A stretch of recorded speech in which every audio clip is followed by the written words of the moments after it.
C'est quoi notre travail en parallèle du projet et pourquoi est-ce qu'on a choisi de construire et de vivre en yourte? Comment on a eu le déclic et comment on s'est rencontrés? On vous a proposé récemment sur notre chaîne YouTube et sur Instagram de nous poser vos questions sur le projet, sur notre vie, sur un peu tout ce qui touche à cette chaîne YouTube. Vous êtes nombreuses et nombreux au quotidien à nous envoyer des questions diverses et variées. Donc on s'est dit qu'une vidéo FAQ qui ferait le point et qui resterait comme ça pourrait déjà permettre de répondre à la plupart des questions. Donc bienvenue dans cette FAQ et c'est parti! C'est parti! La première question, pourquoi on a choisi la yourte? Alors, je pense que c'est important de préciser que nous, quand on a eu le déclic du coup de faire ce projet il y a 5 ans, on n'était pas du tout au courant que les yourtes ça existait, enfin voilà, qu'on pouvait en construire et tout ça, vraiment. On était vraiment partis, nous, on était focus sur de la rénovation. Et ce qui s'est passé, c'est que quand on a dû vraiment attaquer nos recherches de terrain et qu'on était prêt pour lancer ce projet, on a fait le point sur notre budget.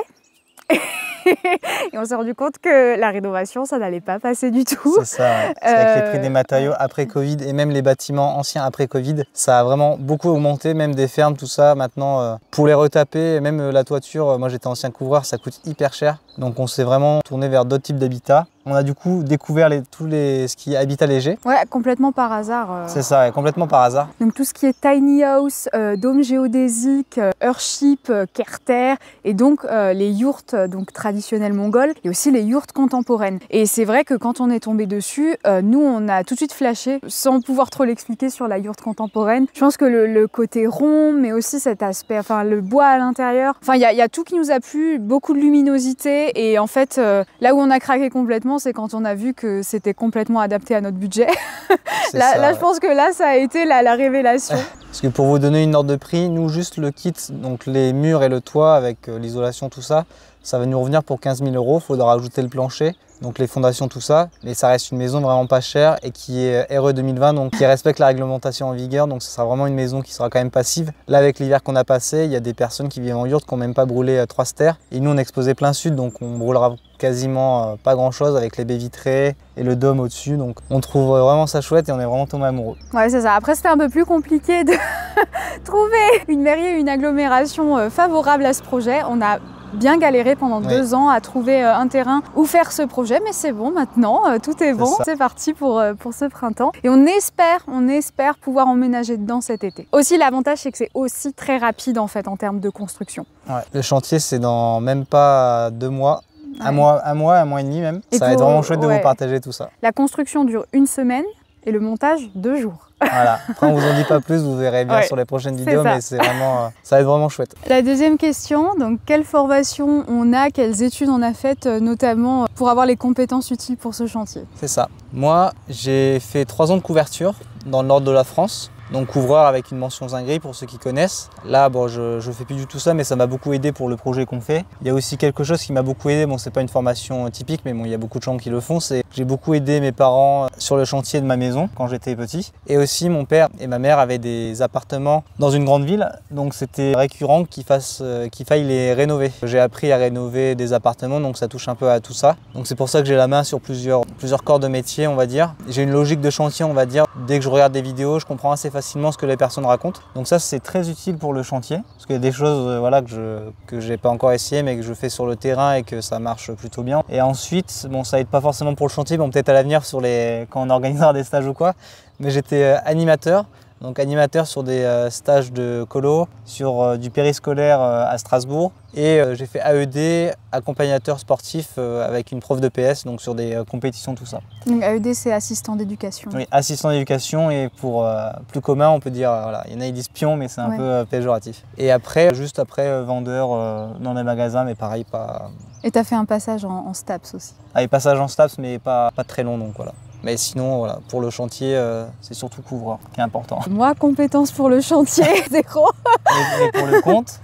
Pour le compte, peut-être un peu plus. C'est ça. Moi, j'ai fait en fait des études à Sciences Po Strasbourg, donc Institut d'études politiques, vous appelez ça comme vous voulez. C'est un diplôme en fait qui réunit plein de matières différentes, que ce soit de l'histoire, de l'économie, du droit, plein de choses comme ça. Et j'ai fini en master en communication. et j'ai bossé 2 ans dans une asso en tant que responsable communication.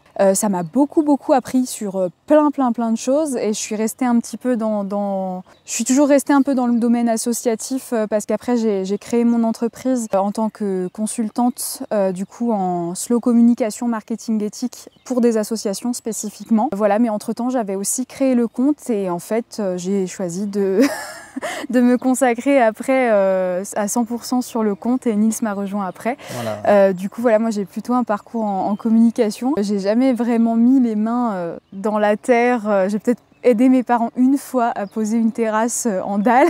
Mais c'est bien, tu vas apprendre. Mais voilà, j'ai tout à apprendre. Et puis voilà, l'année dernière, j'ai fait quelques chantiers participatifs. Ça m'a déjà un peu plus mise en confiance. Et j'ai un bon prof. C'est ça, ouais. Bon, on a fait la terrasse en quelques jours, hein, qui est disponible sur la chaîne, hein, si vous voulez. Et non, mais tu vas apprendre au fur et à mesure. Ouais, c'est ça. Alors, comment on s'est rencontrés? Alors là, c'est une belle petite anecdote. Alors pour l'anecdote, nous on s'est rencontrés sur Facebook. Eh oui. Et oui, donc en gros, pour la faire courte, c'était sur un groupe d'échange, je crois, qui s'appelait Rencontre entre végétariens, véganes, enfin voilà. C'est ça, ouais. Et du coup, c'était un groupe pour s'organiser des rencontres, des pique-niques, des choses comme ça. Ils ont commencé à faire une fois par mois les publications des célibataires du mois. Le but, c'était du coup de publier sa photo ou d'écrire quelque chose sous la publication si on était intéressé. Moi, j'ai vu la photo de Nils et Nils, il a vu ma photo et en fait, je lui ai envoyé un message et on a commencé à échanger comme ça sur Facebook. Et 2 mois plus tard, t'es venu me voir quelques jours à Strasbourg. Le courant est bien passé, visiblement. Oui, à partir de là, on s'est mis ensemble et moi, je t'ai rejoint en décembre, 2-3 mois après. Ouais, c'est ça. En décembre, t'as emménagé à Strasbourg avec moi dans mon appart étudiant. Et on a été confinés 3 mois après. Voilà, la joie. Mais après, ouais, c'était chouette à Strasbourg. On a mûri le projet à partir de là très rapidement. Ouais, et ça, c'est une chance parce qu'il y a beaucoup de gens aussi qui nous disent que quand ils ont le déclic d'un projet comme ça, des fois, le partenaire ou la partenaire qu'ils ont ne partage pas du tout le même sentiment. Ouais, c'est pas évident. Et nous, on a eu cette chance-là parce qu'en fait, même sans que ce soit un critère au départ, parce qu'on n'avait pas du tout l'idée de faire un projet comme ça. Enfin, c'était peut-être quelque chose qu'on avait en tête, mais c'était pas concret. Et en fait, juste quelques mois après qu'on se soit mis ensemble, on en a discuté et en fait, on était sur la même longueur d'onde là-dessus. Facebook, ça s'arrête pas là. On a aussi rencontré Zwika sur Facebook. Voilà, qui est en train de faire son trou. On la verra pas beaucoup, je pense. Voilà. Mais elle attendait aussi beaucoup qu'on trouve un terrain très Strasbourg. On a réfléchi pendant 3-4 ans et après, on a acheté ce terrain. La phyto, ça sert à quoi et est-ce que c'est légal? Alors pour la faire courte, oui, c'est légal et c'est notre système d'assainissement. Après, on est en train de faire une série de vidéos très complète sur les différents systèmes d'assainissement et justement notre phytoépuration qu'on est en train de construire. On est bientôt sur la fin d'ailleurs, on est très content. On vous met juste la vidéo introductive et vous avez toutes les informations dessus. Comment on a eu le déclic et est-ce qu'on est des gens de la ville? Bonne question. C'est toujours drôle ça, quand on nous pose cette question. On a vécu, moi j'ai peut-être vécu 5 ans de ma vie en ville, toi 1 an et demi.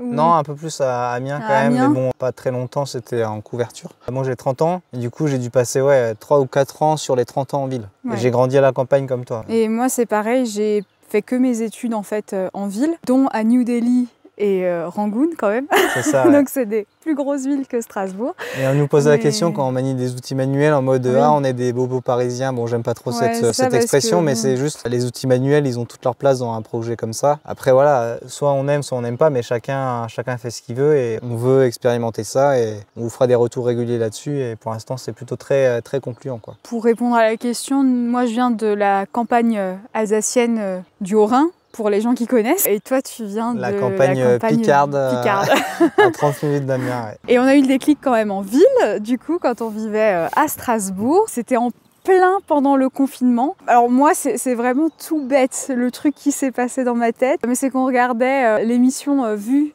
qui passe sur YouTube où c'est une sorte de zapping en fait de l'actualité, de ce qui s'est passé à la télé le jour d'avant. On parlait dans ce zapping de pénurie alimentaire dans les supermarchés. Alors sans forcément qu'on l'expérimente plus que ça nous au quotidien, parce que ok, dans les supermarchés près de chez nous, il y a eu des rayons qui ont été bariolés où c'était pas les produits nécessaires, les choses comme comme ça. Et oui, il y avait plus de PQ, il n'y a plus de pâtes à un moment. Mais c'était pas une situation catastrophique. Mais quand même, ça m'a posé la question à l'intérieur de moi. Je me suis dit, et s'il n'y a plus les supermarchés, tu sais même pas planter une carotte, donc qu'est-ce que tu vas faire en fait? Et comme ça que j'en ai parlé à Nils, parce que j'étais un peu inquiète. On était tous les deux, on avait déjà un petit peu des intérêts pour l'écologie. On s'interrogeait beaucoup sur notre mode de vie. C'est comme ça aussi que le véganisme est venu plus tôt dans nos vies. C'est ça, puis après moi je m'étais déjà un peu renseigné sur tout ce qui était collapsologie, effondrement, tout ça. Ouais. Après je ne vais pas vous dire que ça va arriver demain ou quoi, mais c'est juste en mode, voilà, c'est bien si on arrive à acquérir un peu plus d'autonomie comme les anciens, ils avaient tous leur ferme, voilà, ils avaient tous de quoi être autonomes, au moins un petit potager, tout ça, quoi. Ouais. Mais voilà, c'est juste au moins essayer d'être plus autonome chacun et ensuite créer aussi de la résilience locale.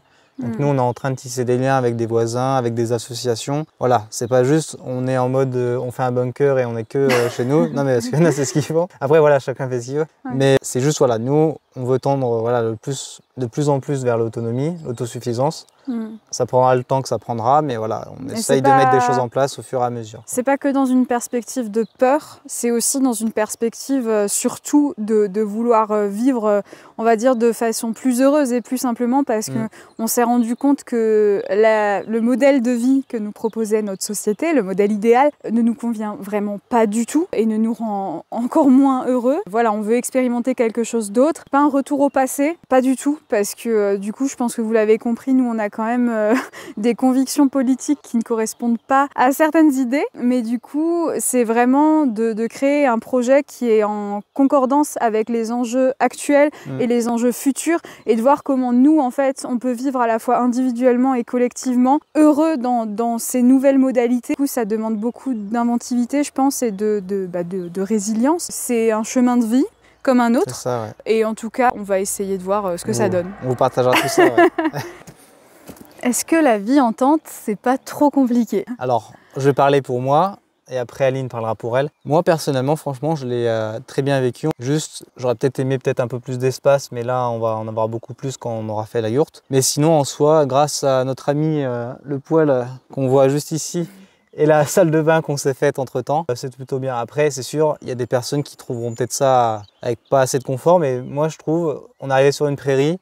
Voilà, on a commencé à faire des installations au fur et à mesure. Ça fait penser un peu à la pyramide de Maslow. On a comblé nos besoins de confort au fur et à mesure. Donc le poêle, voilà, la salle de bain, tout ça. Donc en tout cas, maintenant, c'est beaucoup plus simple qu'au début, avec seulement la tente Quechua de place, où là, c'était vraiment compliqué pour installer cette terrasse et mettre la tente. Mais sinon, pour l'instant, moi, plutôt bien. Et puis, on a eu un hiver relativement doux et ensoleillé. Donc, pour moi, c'est plutôt cool. Alors moi, du coup, mon ressenti va être peut-être un petit peu différent parce que je pense que je suis quelqu'un qui a besoin peut-être d'un peu plus de confort au quotidien. Enfin voilà, je pense que ça reste quand même très positif parce que moi, j'adore l'aspect cocooning de la tente. J'aime vraiment beaucoup le contact avec la nature. C'est la première année où j'ai encore vu mes taches de rousseur en hiver, donc je suis contente et puis genre le matin je peux tout de suite aller me balader. Bon ça c'est aussi parce que le terrain qu'on a choisi il est près de sentiers de randonnée, ce qui n'était pas le cas avant quand on vivait dans des appartes en ville et ça fait vachement plaisir. On voit la biodiversité bouger, on voit les petites fleurs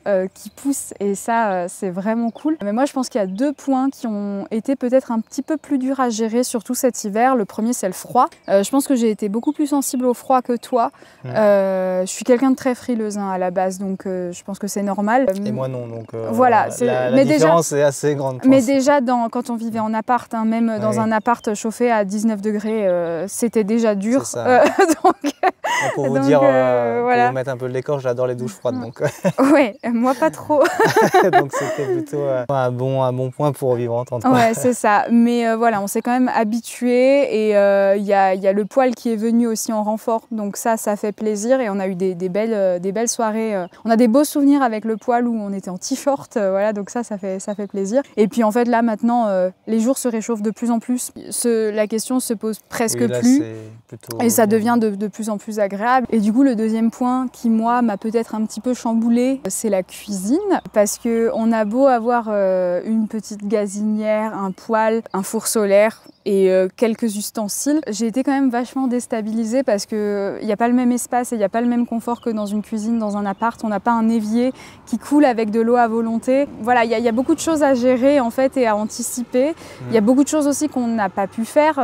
Les températures ne nous permettaient pas par exemple de faire du levain, donc faire du pain encore moins. Enfin, le pain nous-mêmes, oui, tout ce genre de choses, le kéfir. Oui, voilà, le kéfir, alors que c'était une habitude qu'on avait et on cuisinait vraiment énormément maison.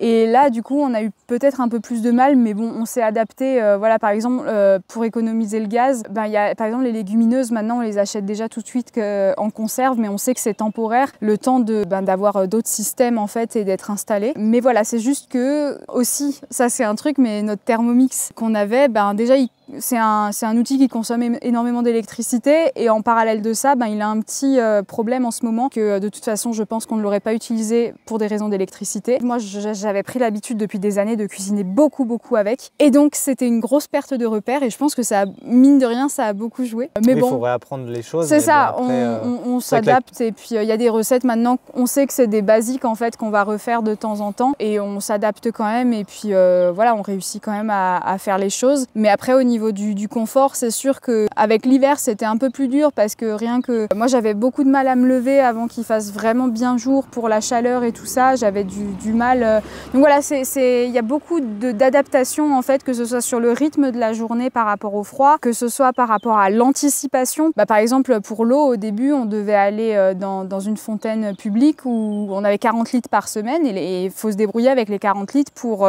faire la vaisselle, cuisiner, faire de l'eau potable, des fois se laver parce qu'on allait aussi se laver à l'extérieur du coup. Voilà, c'est comme Nils l'a dit, je pense que c'est un réapprentissage, on est reparti de rien sur un terrain avec aucune infrastructure et donc ça peut être une sacrée expérience, mais tous les jours ça s'améliore un petit peu, donc faut le voir de façon positive comme ça, même si ouais, je pense que oui, on est parti de loin quoi, et moi je suis impressionnée aussi de ça parce que honnêtement, si je revois les choses en arrière, je pense que sans avoir été dedans ou quoi, je pense que j'en aurais pas forcément été plus que ça capable, mais en fait si, je l'ai fait et puis je suis encore là aujourd'hui et ça se passe très bien. Et puis voilà, mais j'ai qu'une hâte moi, c'est que le printemps arrive bien, l'été, parce que je suis quelqu'un qui adore le soleil et le chaud, donc voilà, moi j'attends ces saisons-là, c'est mes saisons préférées et je pense que ça peut que aller bien. Et puis la tente, voilà, moi j'aime bien notre vie en tente. Et un autre truc aussi, c'est que j'avais une santé mentale fragile avant qu'on s'installe en tente déjà. Du coup, je pense qu'avec l'hiver, le froid et les difficultés supplémentaires, je pense que ça n'a pas forcément aidé. J'ai eu des petits moments difficiles et du coup, je pense que oui, ça a joué.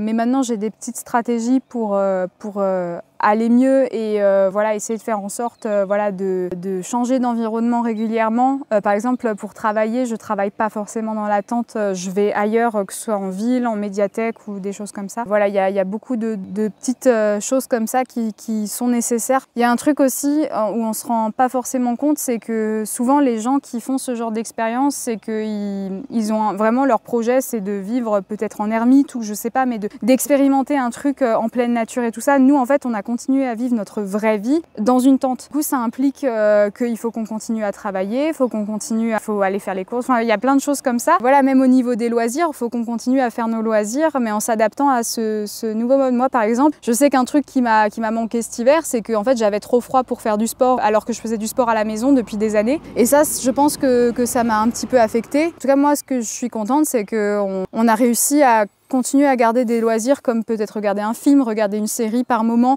Toi, tu joues aux jeux vidéo, oui. Voilà. League of Legends. En fait, c'est juste une vie plus sobre, voilà. Mais ça reste notre vraie vie comme on l'avait avant dans un appart, quoi.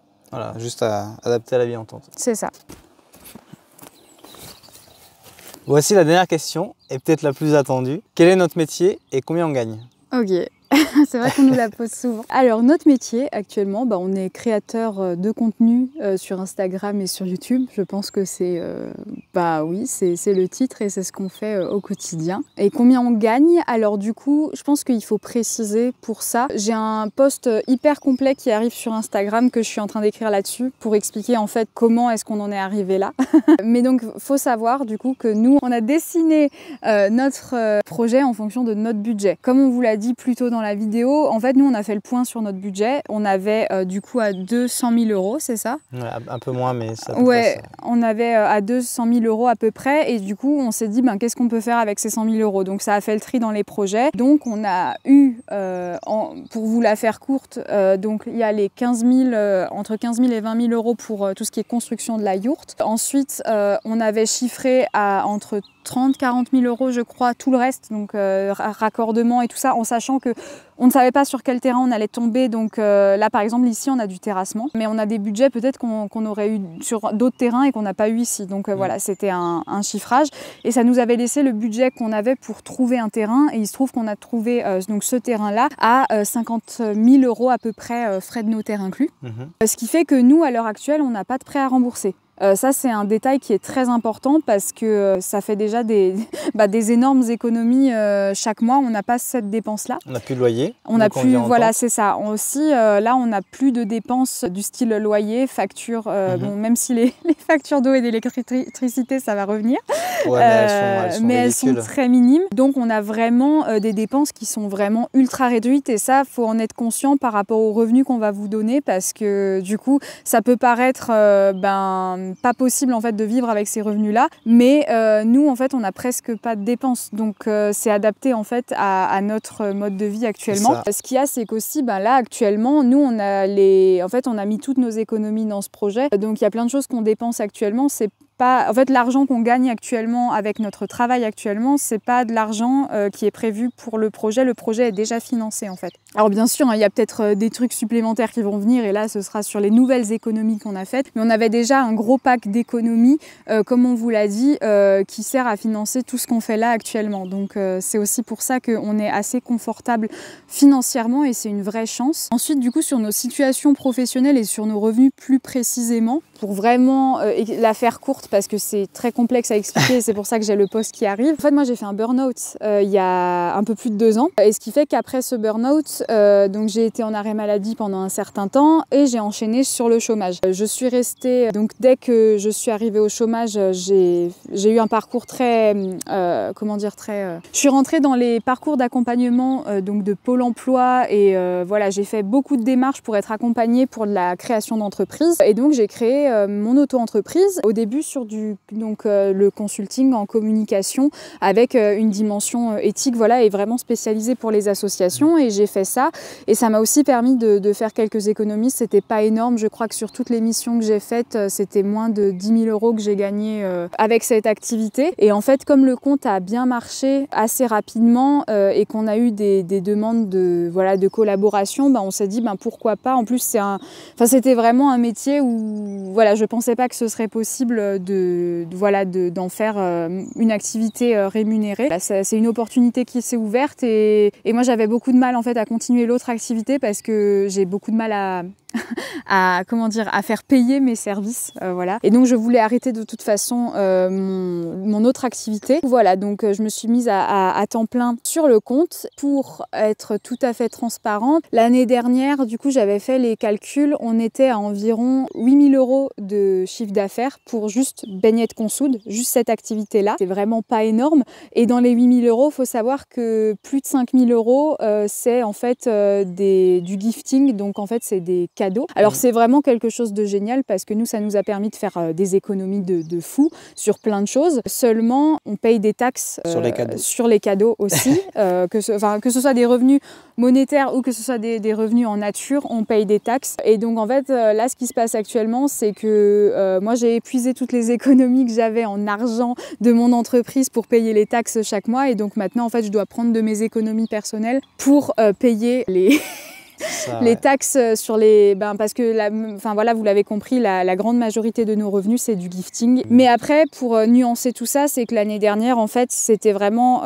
déjà, c'était la première année d'activité. En plus de ça, moi, je me suis pas sentie super bien. J'ai pas développé à fond, vraiment, le compte en termes de perspective de revenus. Je pense que de toute façon, il faut laisser les choses évoluer comme elles évoluent. Comme Nils s'investit maintenant aussi beaucoup plus sur le compte, on est clairement là-dessus. Mais comme on a très peu de dépenses, en fait, si vous voulez, cette activité, on est un peu dans l'état d'esprit que c'est c'est un début, c'est quelque chose où on accepte en fait que ce soit pas forcément rémunérateur. Voilà. On n'a pas l'ambition et la vocation de gagner des 1000 et des 100. C'est pas du tout l'objectif. On veut vivre avec ce qu'on a. Du coup, on est très content des collaborations qu'on a déjà, donc avec des partenaires qui correspondent vraiment à nos valeurs et à celles de notre communauté. On a des retours vraiment très positifs de notre communauté sur les partenariats qu'on propose. Au-delà de ça, nous, ça nous permet au quotidien de faire ce qu'on aime, donc faire des vidéos, transmettre un petit peu cette aventure,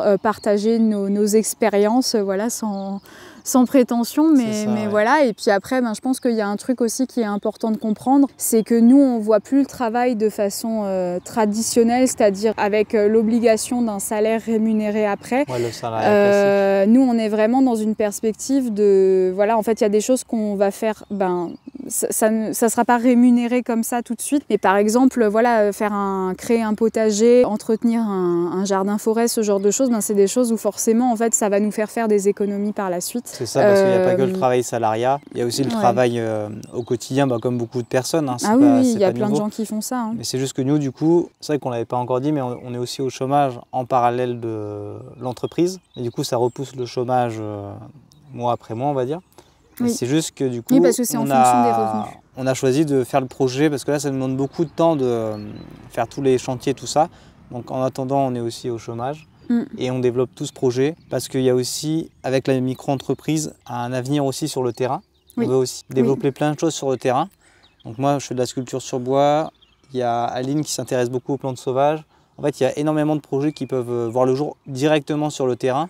Et ça, c'est vraiment un des gros points qu'on veut apporter à l'avenir, en plus du coup de la création de contenu qu'on fait déjà. C'est pour ça qu'on le voit vraiment comme un début, parce qu'en fait là, nous, on le voit vraiment comme une...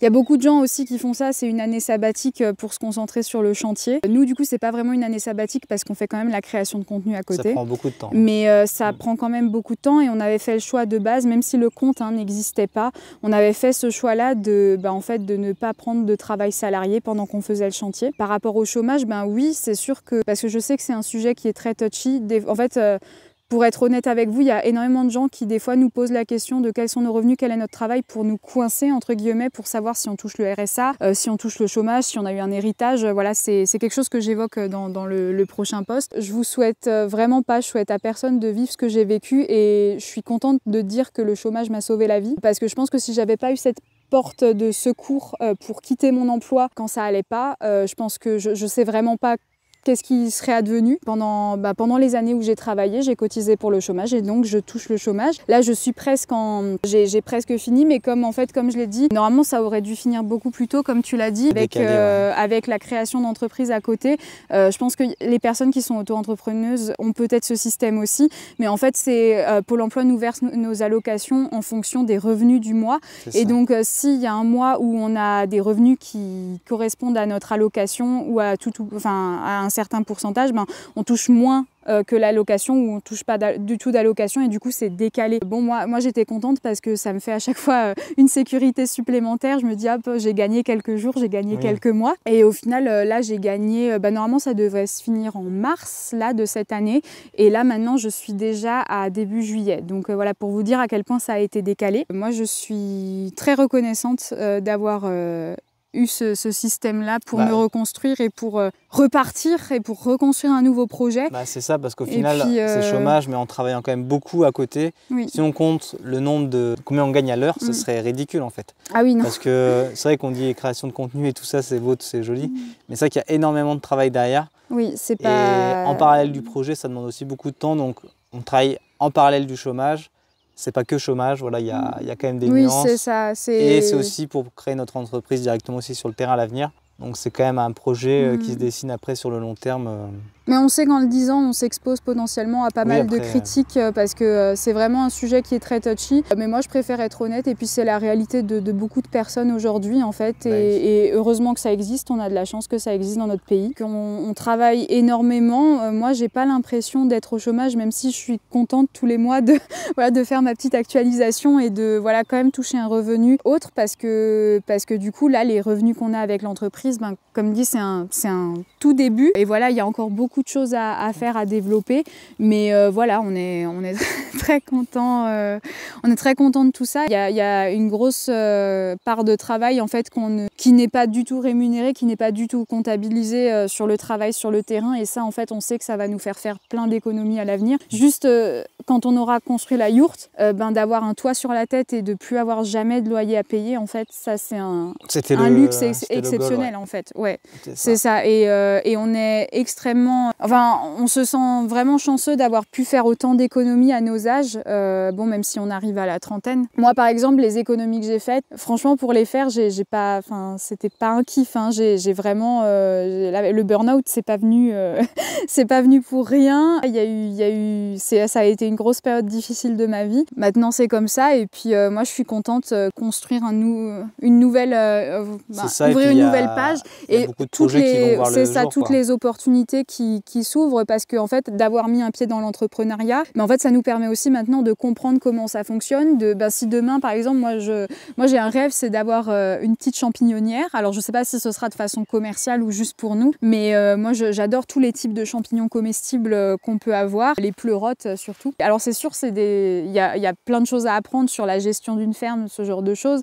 C'est pas du tout la même chose que gérer une entreprise en communication, mais juste, en fait, on se dit, chaque projet qu'on peut avoir, en fait, maintenant, on a déjà un peu plus de clés, on ose entreprendre. Et de toute façon, on le sait qu'actuellement, en France, les études le montrent, hein, c'est qu'il y a de plus en plus de gens qui vont vers l'entrepreneuriat parce qu'ils veulent changer de mode de vie. Ils veulent un mode de vie qui soit plus adapté à eux et pas faire du 9h-17h et être... moi, j'avais vraiment l'impression, et pour en discuter avec beaucoup de gens, c'est une impression qui est partagée, c'est de se sentir enfermé, en fait, en plus sur des moments de la journée où on a beaucoup d'énergie. Le reste de notre vie, on est trop fatigué pour faire autre chose, en fait, à côté de notre travail. Et le travail prend vraiment toute la place. Je pense qu'il y a plein de gens où il y a une recherche de sens. Maintenant, on veut faire un travail déjà qui nous plaît, qui a du sens. Et au-delà de ça, que en fait, le travail ne soit pas toute notre vie et que le travail soit peut-être un à côté. Ou voilà. Et nous, c'est vraiment dans cette perspective aussi de réinventer notre rapport au travail, parce qu'il y a une nécessité aussi de reconstruction de ça, hein, c'est normal, hein, quand on passe d'une grande aversion au travail comme j'ai pu l'avoir après mon burn-out, en fait voilà, c'est de savoir comment est-ce qu'on repense ça et comment est-ce qu'on revit, voilà, parce qu'il faut, on a beau dire on a peu de dépenses, mais on a quand même besoin d'argent. Ça reste, voilà, on peut pas... Nous c'est pour ça aussi qu'on est très honnête là-dessus. Nous, on vend pas un truc où, hop, on vit en tente et on n'a plus aucune dépense, pas du tout. Il faut encore se nourrir, il faut construire un projet. Construire un projet comme ça, il y a les outils à payer, il y a les plantes à payer qu'on va planter chez nous. C'est vraiment... De toute façon, les projets, on va dire, d'autosuffisance, voilà, entre guillemets, ça demande un gros investissement. Après, vous pouvez faire beaucoup moins cher si vous rejoignez des écolieux, des choses comme ça, bien sûr. Ah oui, il y a aussi des solutions. Mais après, nous, on voulait faire un truc en fonction de notre budget, donc c'est pour ça qu'on a maintenant le confort, du coup, de plus avoir beaucoup de charges à payer. C'est ça. On aime bien insister là-dessus aussi, c'est que si on n'avait pas eu ce budget-là de 100 000 € au départ, en fait, on aurait imaginé un projet qui soit différent, qui corresponde quand même à ce qu'on voulait, mais qui soit différent. Pour vous donner un exemple, on a eu une grosse déconvenue, on a eu un permis de construire pour notre yourte qui avait été refusé sur un terrain, et juste après, on avait eu une proposition d'un mini collectif en Creuse qui nous proposait en fait de rejoindre leur écolieu, et les seuls frais à payer, c'était les frais de chauffage l'hiver. Et en contrepartie, c'était l'animation de la vie de l'écolieu. Bien sûr, il y avait plein de choses à faire sur un écolieu, c'est beaucoup de travail aussi. Ce qui est bien, c'est que ce genre de choses, c'est accessible à tout le monde. Voilà, c'est ça, il y a aussi des solutions. Du coup, par rapport au budget, ça peut être intéressant pour ceux qui ont peu de moyens. Voilà. C'est ça, et on en parle régulièrement aussi sur notre compte. On a notre projet qui est comme ça, mais on ne dit pas que tout le monde doit faire le même projet. Il faut vraiment que le projet il s'adapte à vous, vos contraintes, votre budget, vos envies. C'est important, et je pense que de toute façon, ça c'est quelque chose qui va revenir. On va faire beaucoup de contenu là-dessus, parce que c'est super important, et de se dire, c'est très important de garder ça en tête, qu'il n'y a pas qu'un seul projet, il n'y a pas qu'une seule façon de faire. Il faut que vous trouviez la vôtre. Et nous, on a trouvé la nôtre et on est très contents. Voilà, on souhaite que à plein d'autres gens de trouver la leur, et que ça se passe bien pour eux, quoi. Et que, le but, c'est peut-être un peu naïf, ce que je vais dire, mais le but, c'est qu'on vive tous bien ensemble, plus heureux, bien ensemble, et qu'on soit dans un avenir qui soit désirable, et pas dans un avenir qui nous fait peur, quoi. Voilà. Ouais.